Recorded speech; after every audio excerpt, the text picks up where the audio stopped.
dengan gaya ya. Jadi gaya ini adalah suatu tarikan ataupun dorongan, ya kan? Suatu tarikan ataupun dorongan. Nah, di mana gaya ini kalau misalnya dalam fisika ini dia memiliki satuan, yaitu satuannya Newton. Nah, di mana alat untuk mengukur gaya ini ya, alatnya namanya adalah dinamometer. Ya, alat untuk mengukur gaya adalah dinamometer. Nah, jadi apa yang dilakukan oleh gaya ini bisa mengakibatkan suatu perubahan pada benda. Apa saja? Kita lihat di sini ya, akibat dari perubahan gaya ya. Yang pertama, ini bisa gaya akan mengakibatkan perubahan ya, benda diam menjadi bergerak. Ya, benda diam menjadi bergerak. Atau sebaliknya, yang kedua, yaitu benda bergerak menjadi diam. Ya, benda bergerak menjadi diam. Berarti kebalikannya. Kemudian apa lagi? Nah, ini bisa mengakibatkan perubahan, ya, perubahan arah gerak benda. Nah, perubahan arah gerak benda yang seperti apa? Contohnya pada saat kita menendang bola, ya kan? Kemudian ada kiper, harusnya bolanya menuju ke arah dia, tapi karena dia tendang kembali, maka dia berubah arahnya. Nah, itu dia akibat dari perubahan gaya. Kemudian apa lagi? Yang berikutnya adalah perubahan bentuk, ya, dan juga ukuran benda. Nah, contohnya bagaimana? Kita lihat di sini misalkan ada telur, ya kan, telur. Kemudian di situ telurnya jatuh pecah. Nah, jadi karena jatuh pecah itu berarti ada gaya, ya kan? Ada gaya di situ. Jadi ukuran telur berubah, pecah, dan di situ sudah pasti ukurannya juga berubah. Nah, seperti itu. Nah, jadi mengenai gaya ini ada beberapa gaya ya. Yang pertama itu ada gravitasi ya. Ada gaya gravitasi bumi atau gaya tarik menarik.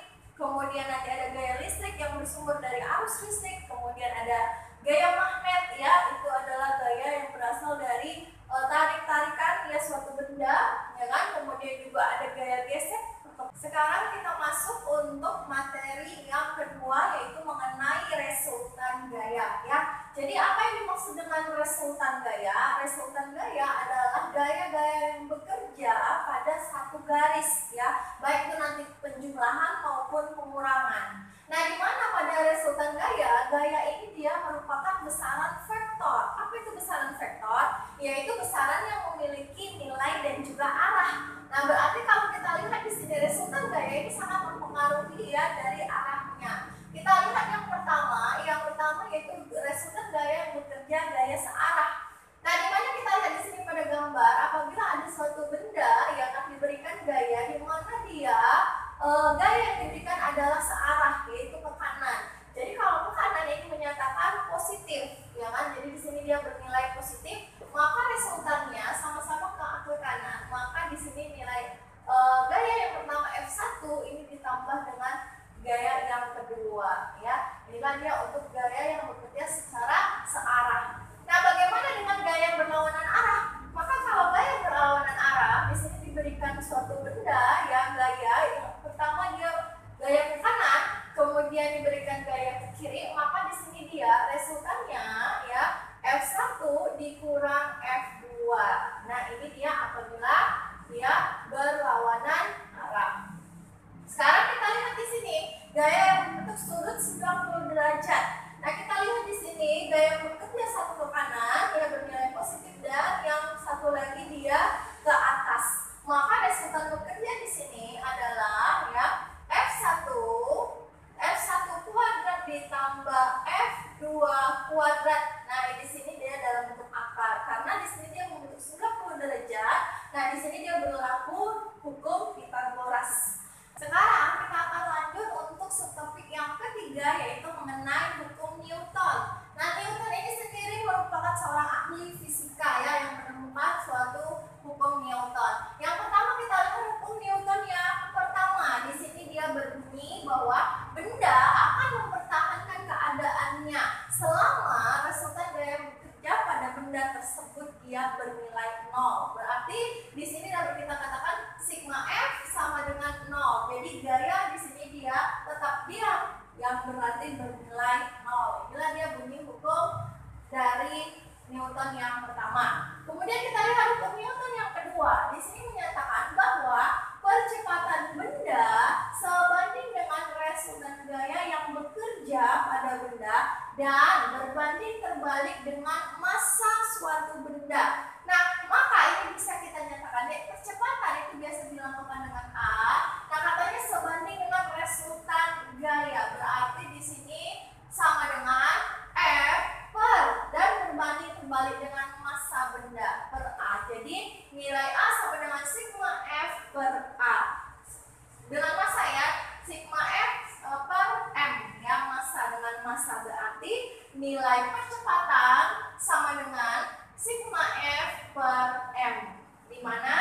tadi A adalah percepatan, F tadi gaya, M adalah massa. Sekarang kita lihat yang ketiga, yaitu mengenai hukum Newton. Yang ketiga ini menyatakan bahwa gaya aksi sama dengan gaya reaksi. Maka dikatakan di sini F aksi sama dengan minus F reaksi. Artinya apa?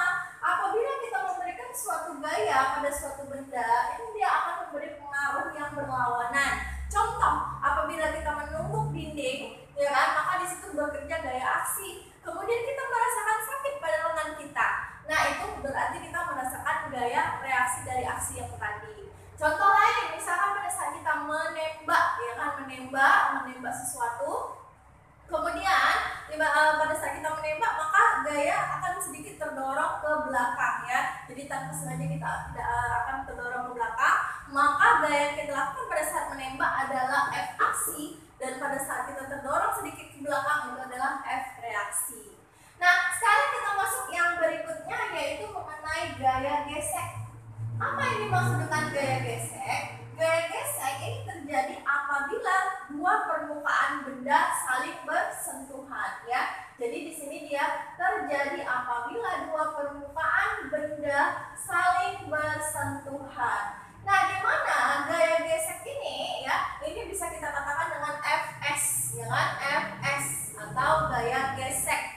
Nah, ada beberapa cara yang kita lakukan untuk memperkecil gaya gesek ini. Jadi semakin kasar permukaan benda, maka gaya gesek itu dia nanti nilainya semakin besar. Nah, sekarang kita lihat bagaimana cara memperkecil, ya, cara memperkecil terjadinya gaya gesek. Nah, yang pertama sudah pasti di situ kita lakukan dengan melicinkan permukaan.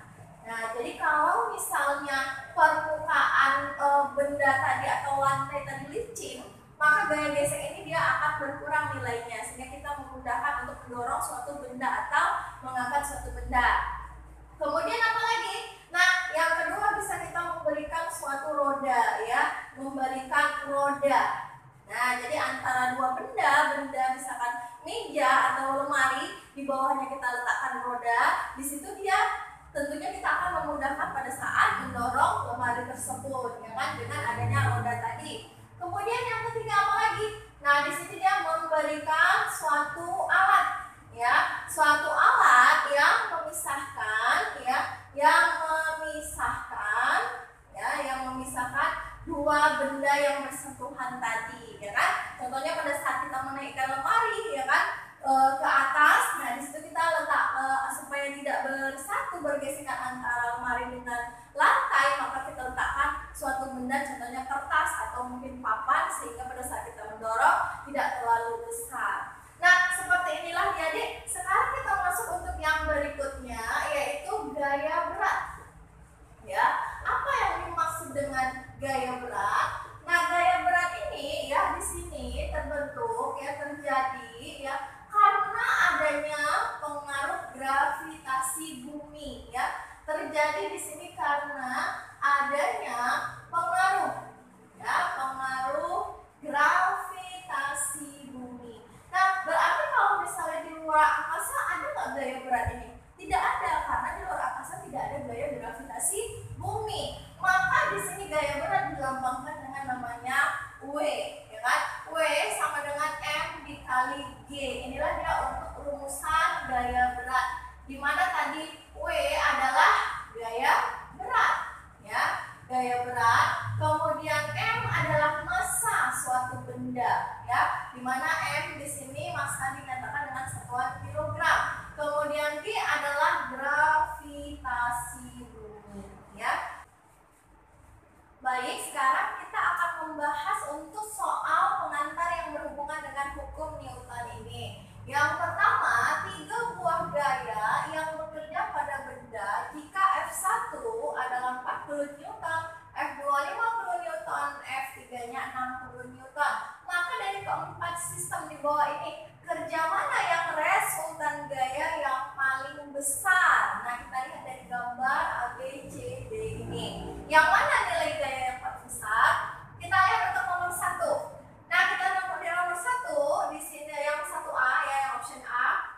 F3-nya di sini dia bekerja dengan sudut 90 derajat. Maka di sini nilai resultan dari F2 ya, nilai F2 berapa tadi? 50 kuadrat ditambah F3-nya 60 kuadrat. Ya. Nah, di sini gaya yang bekerja F1 bernilai ke kiri, ya kan? Kalau ke kiri berarti di sini dikurangi F1-nya 40. Nah, maka nilainya 50 kuadrat berarti di sini 2500 ditambah 60 kuadrat, 60 kali 60 ya. Berarti di sini 3600 dikurang 40. Nah, ini kalau kita jumlah ini adalah akar dari 6100 dikurang 40. Akar 6100 itu sekitar 78,1 dikurang 40. Berarti di sini adalah 38 Newton. Untuk option A nilainya adalah gaya bekerja 38 Newton. Option B kita lihat di sini. F1 tadi 40, F2, F3 ini bekerja searah, berarti ke arah kanan. Ya kan? Berarti di sini 50 ditambah F3-nya tadi 60. Ya kan? Dikurang F1-nya 40. Berarti di sini 110 dikurang 40, nilainya itu adalah 70 Newton. Lebih besar yang gaya option B. Kemudian kita lihat yang C.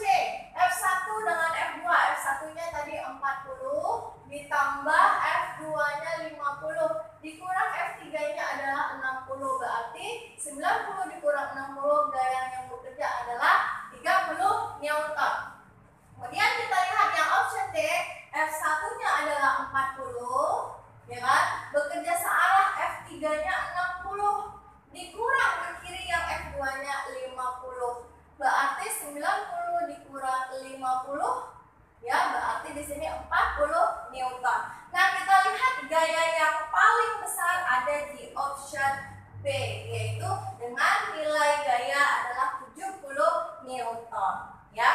Kemudian kita lihat untuk option nomor 2 ya, percepatan gravitasi di planet X adalah 4 meter per second kuadrat. Jika dibandingkan dengan massa dan beratnya di bumi, maka seorang astronot yang berada di planet X akan memiliki. Nah, kita lihat pada saat seorang astronot di bumi, maka gaya berat yang dimilikinya yang mana yang lebih besar? Apakah pada saat di bumi atau di planet luar angkasa? Sudah pasti di bumi. Kenapa? Karena di situ ada gaya beratnya, yaitu gravitasi bumi. Meskipun massa atau berat dari astronot tadi sama, ya kan? Tapi kalau di luar angkasa di sini dia gaya beratnya tidak rendah ya, atau bahkan tidak ada, karena di situ tidak melibatkan gaya gravitasi bumi. Maka jawaban yang benar yang mana?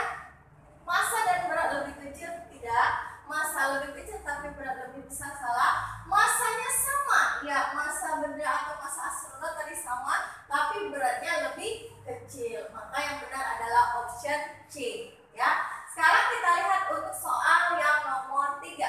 Leon dan Devan menarik meja ke kanan dengan gaya 40 Newton. Berarti si Leon menarik meja ke kanan 40 Newton.